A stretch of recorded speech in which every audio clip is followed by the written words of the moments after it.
Dans cette salle de classe de l'université de Bamako, on étudie le bamanankan, une des langues nationales du pays, mais pas officielle.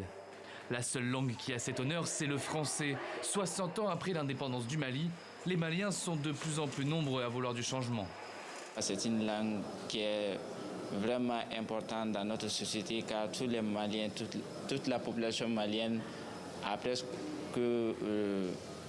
parle presque dans cette langue, quoi.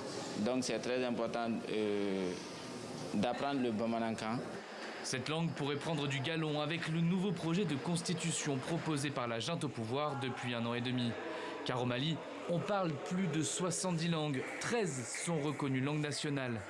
L'avant-projet de constitution propose de rehausser leur rang, une idée qui plaît à ce professeur. Depuis la première constitution, on avait dit que dès lors que les langues seront outillées, instrumentées et instrumentalisées, donc le pays va s'en servir comme langue officielle. C'est programmé depuis longtemps, mais on n'est pas venu précipitamment à cela. Depuis l'arrivée de la junte au pouvoir, la rupture avec la France est consommée chez beaucoup de Maliens, en particulier chez les plus jeunes.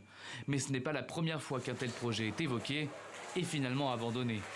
Pour cet éditeur, quelques lignes dans la Constitution ne suffiront pas.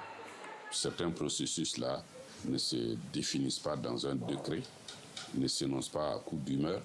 Il faut laisser l'incubation se faire. Et si nos langues nationales doivent venir un jour comme langue officielle,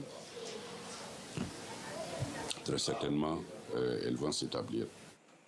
Au Mali, depuis 1 mois, le débat est ouvert, dans un contexte où la langue française, héritage colonial du Mali, est de plus en plus critiquée.